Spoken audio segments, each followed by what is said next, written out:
తల కోసం మరి 10 ఏళ్ళు లేనిది చాలా ఆశ్చర్యం అనిపించింది. రాష్ట్రం అంతటా ఇలా యూరియా కోసం లైన్లు కనబడుతున్నాయా? మీరు చూస్తుర్రా? అంటే మీరందరూ ఎవరు వ్యవసాయం చేసే వాళ్ళు లేరు, కానీ వ్యవసాయ కుటుంబంకి వెళ్ళి వచ్చిన వాళ్ళు ఉంటారు కదా. మొత్తం రాష్ట్రంలో ఎక్కడ చూసినా ఎన్నికలకు ముందేమో హామీల జాతర, ఇవాళ ఎక్కడ చూసినా చెప్పుల జాతర ఉన్నది. దేనికి? యూరియా బస్తాల కోసం. మరి 10 ఏళ్ళు లేనిది ఇప్పుడేమైందిరా అయ్యా అని తెలుసుకుంటే మాకు స్పష్టమైన సమాచారం వచ్చింది. మొత్తం కాంగ్రెస్ వాళ్ళే యూరియా కూడా బుక్కుతున్నారు, డైవర్ట్ చేస్తున్నారు, బ్లాక్ మార్కెట్లో అమ్ముకుంటున్నారని సమాచారం వచ్చింది. నేను నిన్నగాక మొన్న గద్వాల పోయినా. గద్వాలలో చెప్పిన నేను, కాంగ్రెస్ వాళ్ళే యూరియా మొత్తం డైవర్ట్ చేస్తున్నారు, కాంగ్రెస్ వాళ్ళే యూరియాని బ్లాక్ మార్కెట్లో దందా చేస్తున్నారు, రైతులకు అందకుండా చేస్తున్నారు అని చెప్తే నన్ను నిన్న వాడు కాంగ్రెస్ వాడు తిట్టిండు. యూరియా అని అంటావా నువ్వు, అట్లా ఇట్లా డామ్ డుసుకొని తిట్టిండు. ఇప్పుడు పొద్దున వార్త చూస్తే ఇక వీళ్ళ మిర్యాల కూడా ఎమ్మెల్యే కొత్తగా గెలిచిన కాంగ్రెస్ ఆయన ఉన్నాడు కదా, ఆయన గన్మ్యాన్ ఒక లారీ యూరియా తీసుకుపోయిండట. ఆయన గన్మెన్. మరి గన్మెనే లారీ యూరియా తీసుకపోతే ఎమ్మెల్యే ఎంత ఎత్తుకపోవాలి? ఇక మరి మీరు ఒక లారీ లోడ్ గన్మెన్ ఎత్తుకపోతే ఎమ్మెల్యే సాబ్ కనీసం ఒక గోదామని ఎత్తుకపోవన్నా వద్దా? ఇద్దరుగా సవాల్. గట్లున్నది కాంగ్రెస్ వాళ్ళ కథ. ఆఖరికి యూరియా కూడా బుక్తారే, నాకు అర్థం కాదు. అది కూడా తింటారా? రైతుల నోటికాడి ముద్ద గసంటోళ్ళు కాంగ్రెస్ వాళ్ళు. ఇక వాళ్ళు చెప్పిన అబద్ధాలు ఇని ఇప్పుడు వస్తారు మళ్ళీ గంగలరావు నగర్కి, తుమ్మల నాగేశ్వరరావు వస్తారు, పెద్ద మనిషి మంత్రి కాబట్టి ఆయన కొద్దిగా వజూదు ఉంటుంది, ఏమని చెప్తే మన వజన్ ఉంటుందేమో అని మనం అనుకుంటాం. వచ్చి చెప్తాడు, అమ్మ మీకు తులం బంగారం ఇస్తా అంటాడు. ఈరోజు నేను చెప్తున్నా, రాసి పెట్టుకొని తులం బంగారం కాదు, వీళ్ళు మీ మెడల పుస్తలతాడు గుంజుకోకపోతే వాళ్ళే గొప్పోళ్ళు. పచ్చి లంగలు కాంగ్రెస్ వాళ్ళు. తులం బంగారం కాదు, తులం ఇనిమియారు, మీ మెడల పుస్తలతాడు కూడా జాగ్రత్తగా పెట్టుకోరాలి వచ్చినప్పుడు, ఎందుకంటే మంచోళ్ళు అయితే కాదు. ఇంకెన్ని మాటలు చెప్పారు మీకు? 4000 పెన్షన్ ఇస్తాం, 2000 కాదు 4000. కేసీఆర్ ముసలమ్మకి ఇస్తున్నాడు, లేకపోతే ముసలాయకి ఇస్తున్నాడు, మేము ఇద్దరికి ఇస్తాం, ఇద్దరు కంపల్సరీ ఇస్తామన్నారు. వచ్చినాయా మరి 4000? 22-23 నెలలు అయిపోయా, 4000 పెన్షన్ పత్తలేదు, 2,500 యాదికి లేదు.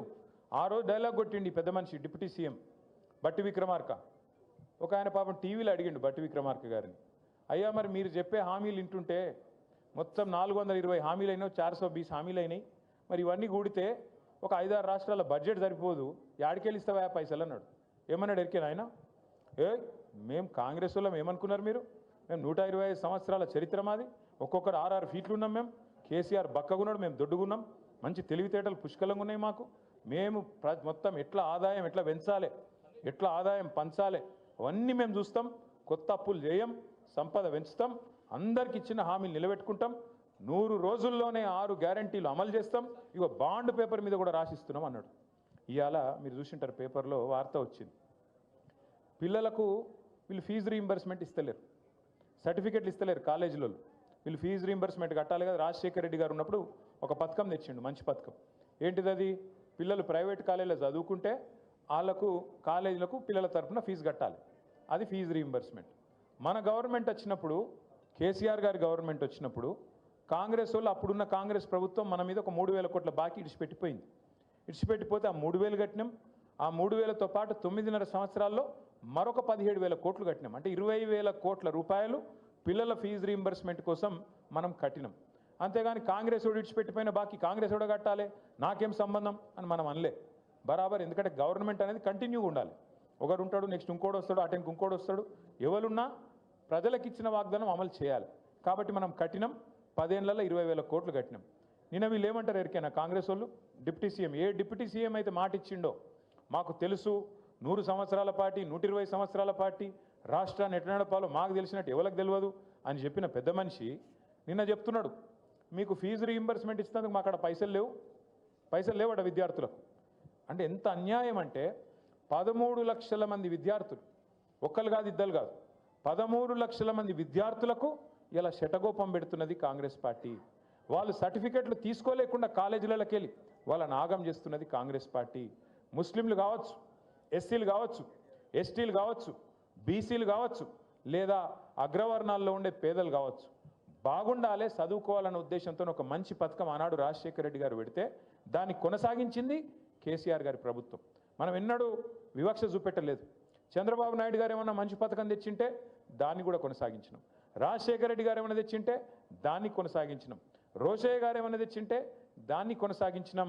అట్లాగే కిరణ్ కుమార్ రెడ్డి ఏమైనా మంచి పని చేస్తే దాన్ని కూడా కొనసాగించినాం. తర్వాత మన పథకాలు మనం తెచ్చినాం. రైతు బంధు కావచ్చు, కళ్యాణ లక్ష్మి కావచ్చు, షాదీ ముబారక్ కావచ్చు, ఒక ఆడపిల్ల ప్రసూతి అయితే కేసీఆర్ కిట్ కావచ్చు, చెప్పుకుంటూ పోతే వందల పథకాలు మన ప్రభుత్వం వచ్చినాక చేసినాం. మనమేమో అట్లా పని చేసినాం. ప్రభుత్వం అనేది కంటిన్యూస్గా ఉండాలి, మనం ఎవ్వల మీద కక్ష పెట్టుకోవద్దు అని మనం పని చేసినాం. వీళ్ళ వ్యవహారం ఎట్లుంది? కేసీఆర్ పేరున్నది కేసీఆర్ కిట్లా కట్ చేసి పారేయండి. ఇవాళ రాష్ట్రంలో 14 లక్షల మంది ఆడబిడ్డలకు ప్రభుత్వ ఆసుపత్రుల్లో ప్రసూతులు పెరగాలని చెప్పి వాళ్ళకు కేసీఆర్ కిట్లు ఇచ్చింది బీఆర్ఎస్ ప్రభుత్వం. కానీ కాంగ్రెస్ ప్రభుత్వం వచ్చిన తర్వాత ఒక్క కేసీఆర్ కిట్ వచ్చిందా? కేసీఆర్ గారు ఉన్నప్పుడు బతుకమ్మకు ఒక కానుకగా, చిరు కానుకగా బతుకమ్మ చీరలు వచ్చేది. రంజాన్ వస్తే రంజాన్కు రంజాన్ తోఫా వచ్చేది. క్రిస్మస్కు క్రిస్మస్ కానుక వచ్చేది. ఇవాళ చీర కాదు జాకెట్ ముక్క పెడుతుండ వీడు కనీసం. ఇక మళ్ళీ పెద్ద పెద్ద మాటలు, ఇందిరమ్మ రాజ్యము, ప్రజాపాలన, ఆడబిడ్డలు అందరినీ కోటీశ్వరులు చేస్తా. నేను చెప్తున్నా కదా, కోటీశ్వరులు చేసుడు కాదు, మీ మెడల పుస్తల తాడు ఎత్తుకపోతే వీడే మంచోడు. గంత దుర్మార్గమైన ప్రభుత్వం ఇవాళ ఈ రాష్ట్రంలో ఉన్నది. ఫీజు రీయింబర్స్మెంట్కు పైసలు లేవు, తులం బంగారంకు పైసలు లేవు, రైతు బంధుకు పైసలు లేవు, 4000 పెన్షన్కు పైసలు లేవు, 2500కు పైసలు లేవు, రుణమాఫీకి పైసలు లేవు. ఆఖరికి మీ వెంగళరావు నగర్ డివిజన్లో రోడ్డు మీద పొక్కలు పడితే పొక్కలు ఉడిస్తేందుకు పైసలు లేవు, లైట్లు వెలుగుతలేవు, చెత్త తీసేటోడు దిక్కులేడు. ఇది వాస్తవం. ఇవాళ నేను చెప్పేది వాస్తవమా కాదా? పట్టించుకుంటోడు ఉన్నాడు ఇవాళ రాష్ట్రంలో? ఎవరి పనుల వాళ్ళు ఒకటే బిజీగా ఉన్నారు.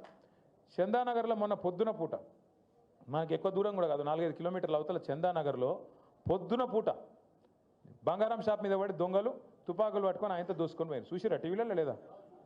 ఇలా పట్టించుకుంటోడు లేడు హైదరాబాద్లో. భయం లేదు, భక్తి లేదు. ఎందుకంటే వీళ్ళే దోసుకోవట్రు, దండుపాలెం బ్యాచ్ లెక్క వీళ్ళే మోపోయింది. ఇక వాళ్ళకు ఇంకోటి దొంగ ఎందుకు భయపడతాడు? చిన్న దొంగ పెద్ద దొంగ. చిన్న దొంగలు పెద్ద దొంగకు భయపడతారా? అందుకే ఇవాళ డే లైట్ మర్డర్స్ అవుతున్నాయి. క్రైమ్ రేట్ 41% పెరిగింది. సీసీ కెమెరాలు పనిచేస్తలేవు. ఆఖరికి గల్లీలో పెట్టిన లైట్లు పనిచేస్తలేవు, బుగ్గలు పనిచేస్తలేవు.